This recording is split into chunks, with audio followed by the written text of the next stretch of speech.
What's good about learning that you're going to die?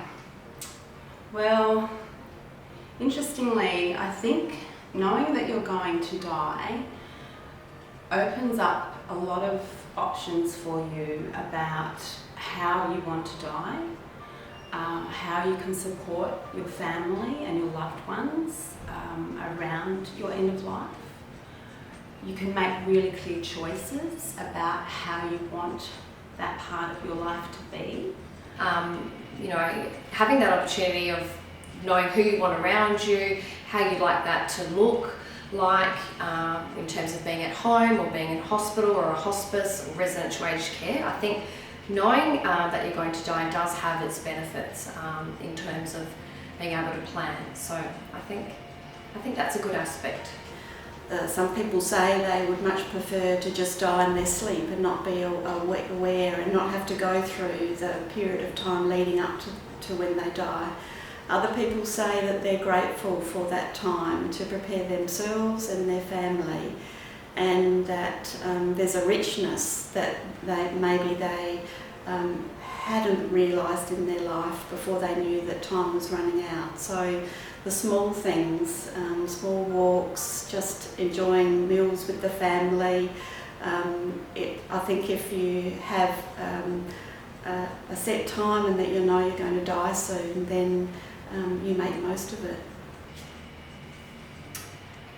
Movies often show people expressing regret about things that they've done while in their last moments. How real is that? Well, in my experience being a palliative care nurse, people often speak about wanting to work less and being more carefree. So I think that's definitely real. Writing bucket lists, people do that. They do write things that they want to accomplish, whether that's travel or doing something that they've never done before. So in my experience, I've found that this is, a big thing with patients that are at the end of their life. From the movies that I've seen, they don't really focus on much of the nitty-gritty about dying. So while it is true, many people have regrets at the end of life or reflect on those things, I think given the right opportunity, they can also reflect on wonderful things about their life. When faced with news that they don't have long to live, how do people normally react? So people are often sad, they're angry, they're worried about their future, they're worried about their family's future. So sadness is probably the biggest thing that I've seen. Teary, some people become very withdrawn, some people are very, very angry, but I don't think there's a normal way to respond. Do people get last wishes filled, sort of like prisoners on death row do? Often people at end of life experience a lot of medical appointments, and because of fatigue or pain, they often find that they can't live their life the way they may have done previously. And so it might be something simple like going to the beach or seeing the ocean for the day or watching their grandchildren play in the sand. A lot of people miss their pets, so we do allow, with negotiation, people to bring in their pets. They just like to see their pets for the last time, or they want to go outside. So we actually have that ability. We'll do our best to try and help the patient and their family do the things that they want to do until the end. Is it possible to plan out your own death? These are tricky questions. Well, to a point, and I think people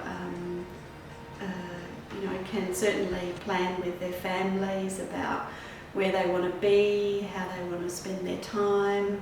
I think writing an advance care directive is really important when trying to plan your own death, and writing out your wishes of where you want to be and who you'd like to be with you when you're dying. Do you want music playing when you're dying? Do you want your pets there? So definitely I think it is possible to plan out your own death. It all can be negotiated with the medical staff and allied health staff and psychosocial staff. So I think that death is like birth in some ways. So I think that we can plan as much as we can, and given the right information and the right support of people around us and a great service of people, we can plan a lot of things and have a lot more power at the end of life than we think. How do you go about having conversations with friends and families about your own death? I think being a palliative care nurse, it makes it easier for me because I am so surrounded by death and having those conversations. With that being said, I don't want to die now, but I know what I'd like with my death, and obviously I've actually written my own advanced care directive, and I think everyone should do that. I don't think it's about being sick writing that. I think you should write them when you're well and healthy. It's like a living will, I suppose. We do when we have to, but we're, as health professionals and as doctors, we're probably no different to anyone else in that timing is everything. And so within my family and friendship group, there has been times where we've had to talk deeply about dying and making very sad plans, and we've done that to the best that we can. So those conversations can be really difficult, and often that's an area where I will work to support family members to start to have those conversations. I do a lot of work with parents and children if a parent is unwell, and often we use books as a starting point to talk about beginnings and ends and cycles of life. And it can be as simple as talking to a child about a pet that had died and the memories that they have of that pet, and do they remember how that wonderful time they had, or a grandparent who's died, and do you remember this, and photos, and being able to talk about people or things when they've died is a really good way to be able to model that person is still with us in some way, in our memories and our hearts and our minds. So books and stories are really, really great ways to start introducing those ideas. Can people refuse care and leave hospital to spend their last days at home? Well, they certainly have a lot of choices in the care that they want, and so we spend a lot of time with the patients and their families, just nutting out with the person about the type of care and how they want that to be. Definitely. People can discharge against medical advice and go home for end-of-life care. Obviously, we need to put in that care for them to go home. It does take a lot for people to die at home. So refusing care in the hospital, I would say it's just more of a transfer of care from the hospital to home. I would have to say that this is where amazing doctors and community nurses and social workers have such an important role to play. Can you choose to have voluntary euthanasia? Well, in South Australia, voluntary euthanasia is not legal, so the short answer to that is no. But this is a very common question that we get asked, and my approach to that is to just talk about it head on. You know, there's a reason why people talk about euthanasia and why they feel that it's something that is for them, and it can come from a sort of deep-seated fear, and so talking openly about what we think may happen in the months and weeks ahead, and the different types of way we care for people as particular things come up. What happens to people's bodies immediately after they die? Sometimes you can hear different sounds for their breathing, and mostly as someone's dying, their breathing pattern is fairly regular. And the deeper someone becomes unconscious, there's likely to be pauses in their breathing. In the dying process, people's bodies, start to cool down, their temperature.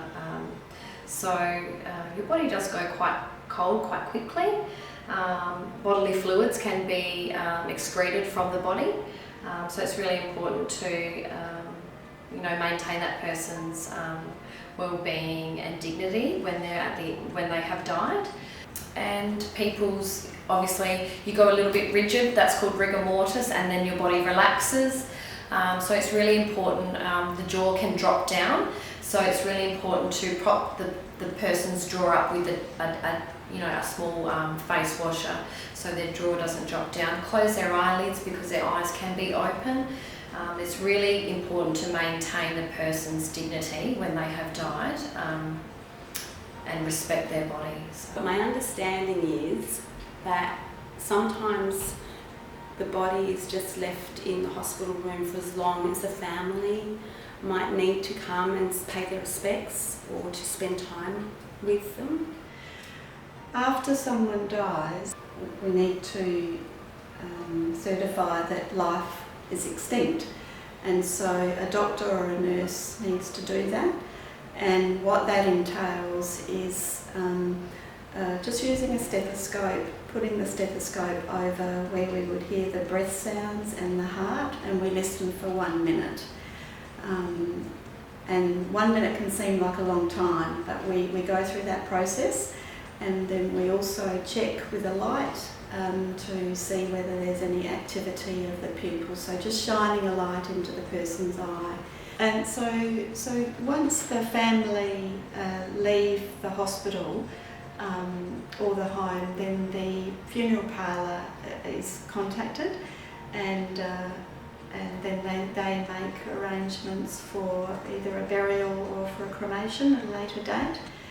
When the person is in hospital, then the person is taken down to the mortuary and just remains in the hospital here, and until the funeral directors take over the care of the body. And then the doctor, who's been the main person looking after that person who's died, will fill out a certificate to really write down what was the actual cause of the death, and that goes to births, deaths and marriages, and a copy comes to the family at a later date. So what is your role and why did you choose to work with people who are dying? Isn't it sad dealing with death every day? I'm a creative arts therapist, and I work with people at end of life and their families to offer them an opportunity and a way to express what they're going through, but also be able to have some peace and acceptance around changes in life and also their spiritual needs. My role is as a palliative care specialist, and I've done that for the last 20 years. Originally I was a GP and I worked in rural and remote of South Australia, and I had a lot to do with people who were living in remote areas and finding it hard to access health services.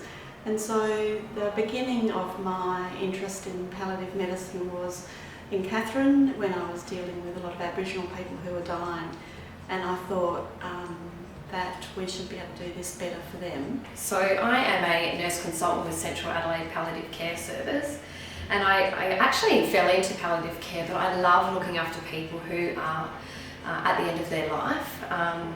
It's a very rewarding job, and I know that I am really taking care of people and making sure that their wishes are adhered to. So I absolutely love my job. It is sad dealing with death every day, but I think when you're passionate about something and you love what you do, it's just that overcomes all the sadness. So yeah, I love being a palliative care nurse.